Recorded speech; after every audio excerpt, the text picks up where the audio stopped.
Hello everybody, I'm Don Counts. Welcome to Fayetteville Public Utilities. I have our CEO, General Manager Britt Dye with us. And Britt, we usually start out talking about some of the construction projects that you got going on around the city. I wouldn't even know where to start. I know we talked, and one of the last things that we've done, we talked about Elmwood Terrace. You might talk a little bit about where we're at and where we're going. Well, Elmwood, we're getting ready to get started in Elmwood and Kiwanis over in that area of the town. So, but still got a lot of work that we're concentrating on the First Avenue, Swanson, and Scenic, Hatcher, Skyview, Morningside Drive, all those places right now.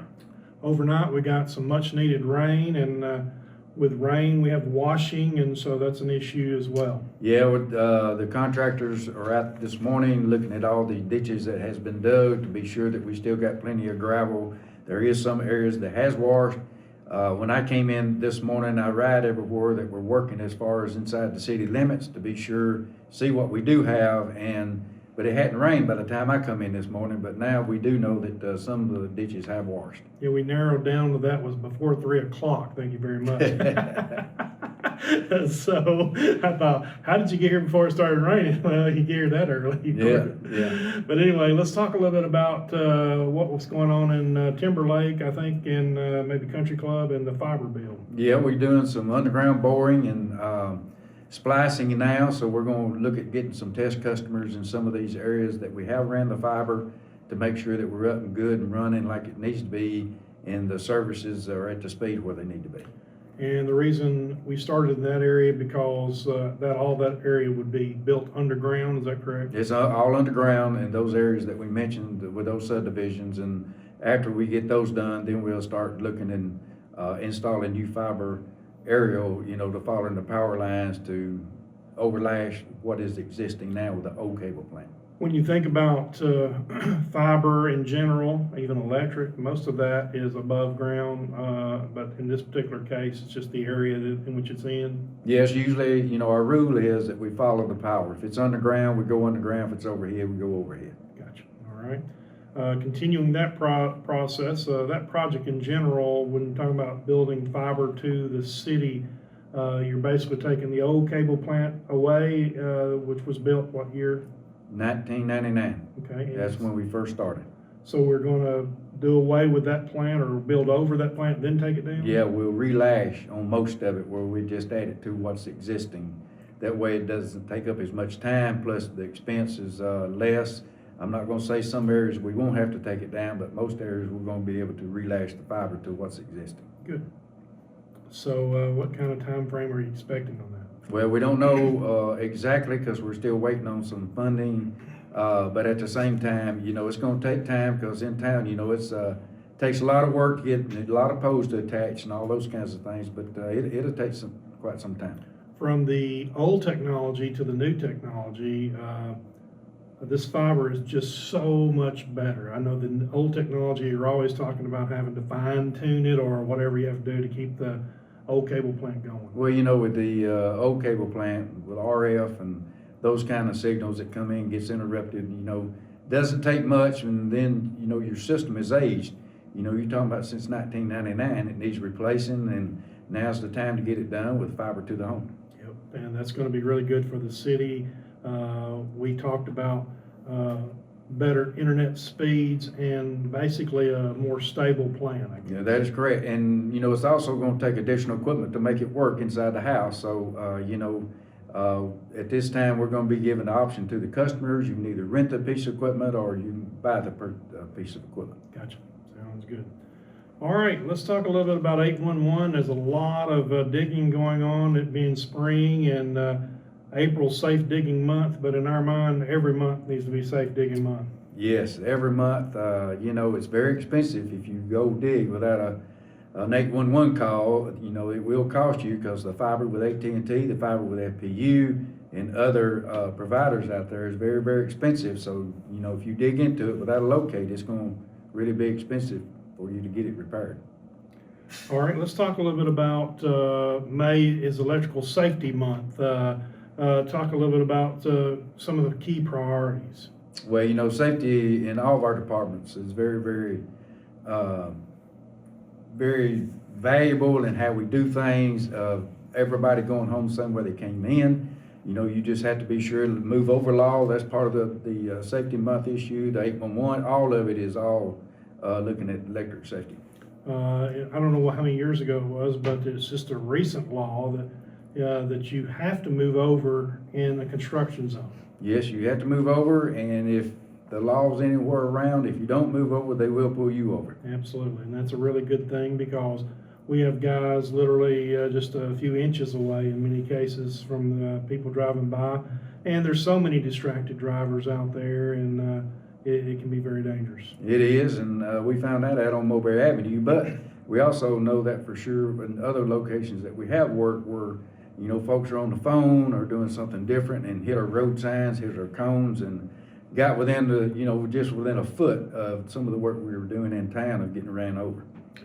So anyway, please move over. It's the law, and we want to remind everybody to just be real careful in construction zones. And when we talk about construction, not necessarily, I mean, our guys were on the side of the road this morning on the way to work as they were restoring some small power outages that we had around this, not many outages, but there's a few, I guess, from lightning today. Yeah, the lightning got us, but you know, we have a lot of dead trees, and with those ash trees that we've talked about almost over a year now, and you know, we're having those to fall out of the woods and getting our power line.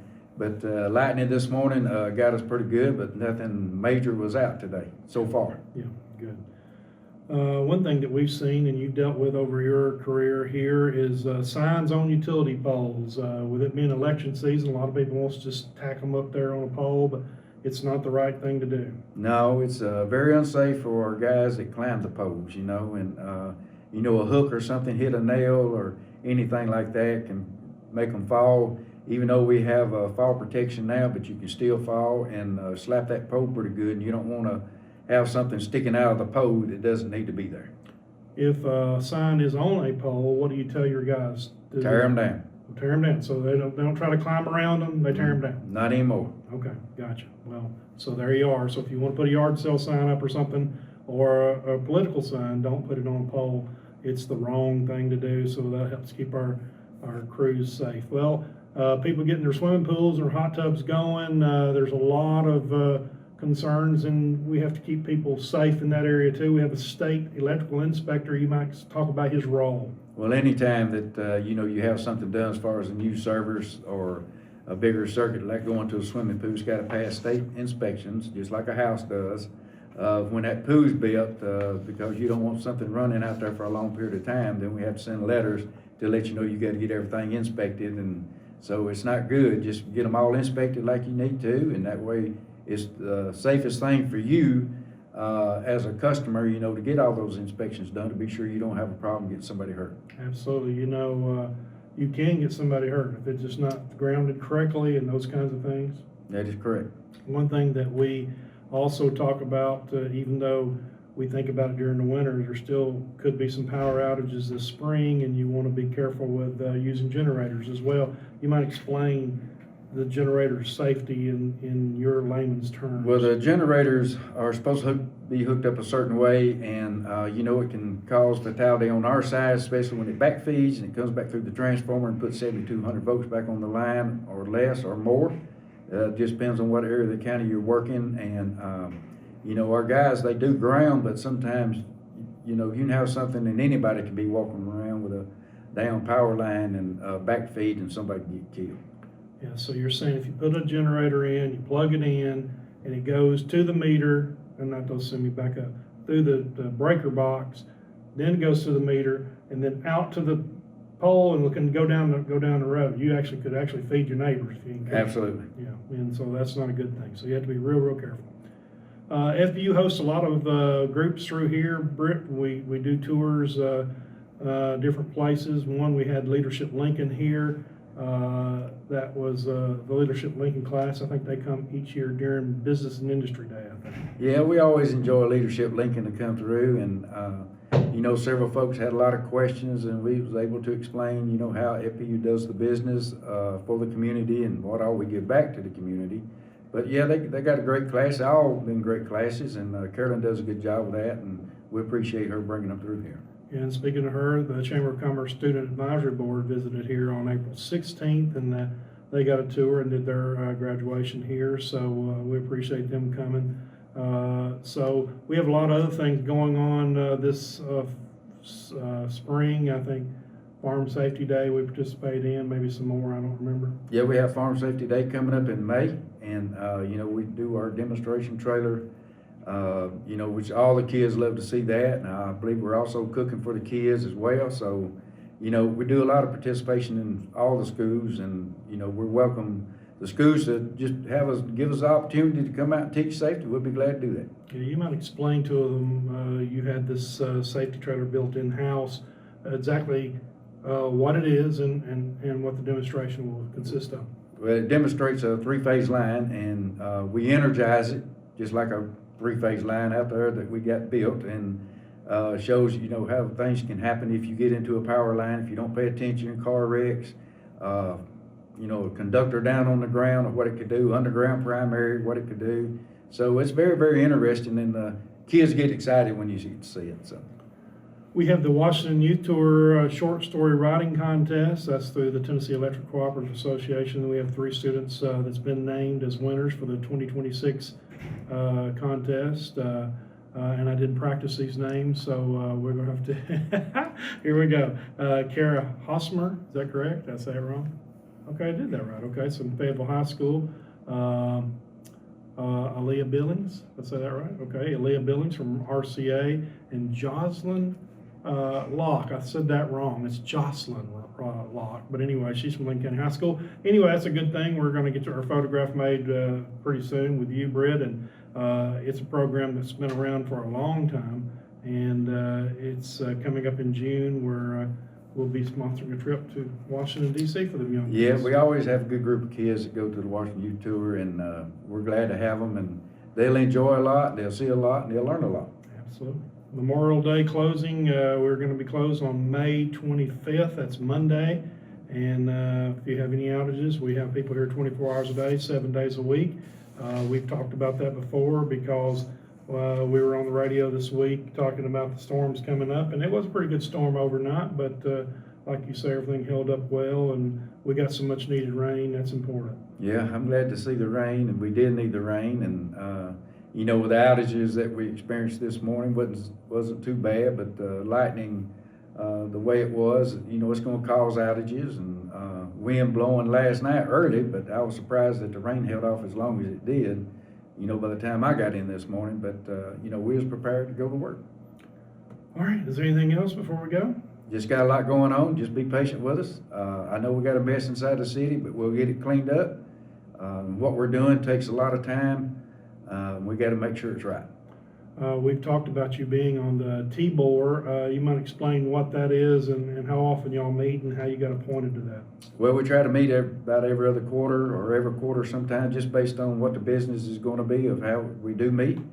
Governor Lee put me on that board, and I think my time's about up actually, but we'll see what happens with that. But you talk about a lot of distressed systems and try to make decisions on some things that you can help out the neighboring utilities with, and it's very, very in-depth and detailed, and you just got to make good decisions. Tell us where we're at with the Petersburg water project. Well, we're supposed to start building after the 1st of May, and we're waiting to see what the challenges are going to be. We know there's going to be many. I hope it goes very smooth. I don't know if that'll be the case, but we're working really, really hard to do the best that we can to make sure that we try to do our diligence in these bills. I don't know right now, the bills have been estimated at Petersburg, and time will tell how it's going to turn out to be if if it's been reading high, been reading low, and adjustments will have to be made depending upon what their readings were. Okay, so we have been communicating with them through door to door. I think we've done that twice now, and last time to let everybody know this is it, it's fixing to happen, and so kind of let them know what to expect. Right, and they had a lot of information in their packets when we hung the doors, and if you got any questions, please call. Don't hesitate to call, especially after you start getting these bills, because I'm sure there's going to be questions. If it's not on this bill, and it could be on the next one. But feel free to call and ask any questions or come by and we'll be glad to sit down and talk with you. I know one thing else that, as we're wrapping up here, you have been keeping an eye on what's going on in the legislation in Nashville, and you have so much to keep up with, from TVA to industrial development and everything else in county and city government. But this is state government, and there's just a lot going on, and I know you're trying to keep an eye on it. Yeah, a lot of bills, that's going on. Some of them I really don't understand why, but, we just got to work with them the best that we can. And a lot of politics, and, we'll make the right decisions and best decisions moving forward. Well, the best thing about it is you're in the know, and you're trying to make sure you let your representatives know how you feel, and just hope for the best, I guess. Yeah, sometimes, you're pretty direct about things, but That's right. some of them just don't make any sense. Absolutely. And we got to keep a voice out there, and we appreciate what you do, and keep an eye on our community and on our utilities. When we talk about our utilities here, it's not, we talk a lot about electric, but we do electric, water, wastewater. We do the gas and fiber. Maybe I missed one, but you got a lot to keep up with. And now with adding Petersburg, you might talk real quick before we go. I know we got to go, but let's talk about how you separate the books on all that. That's a really key thing that most people probably don't know. Well, we have 6 utilities, counting Petersburg, and everything's got to be kept separate. You can't go mingle funds. So, we go through several audits through the year, even with outside sources. If you got state money, you got SRF in here doing audits, you got TVA doing several audits through the year. Then we got a regular audit that's got to be done, and you got to meet all the natural gas rules as well. With TPUC, you got to do all that with EPA. You got to do it with Tennessee Department of Environmental Conservation. So lots going on, and we got to be sure that we do everything right to meet what is required by everyone. You have a lot to keep up with, better you than me, and I appreciate what you do. Taking care. Well, we appreciate it. Yeah, thank you very much. We have had our CEO, General Manager Britt Dye, with us, who will be here 50 years next year. Yeah. In 2027, you'll be here 50 years.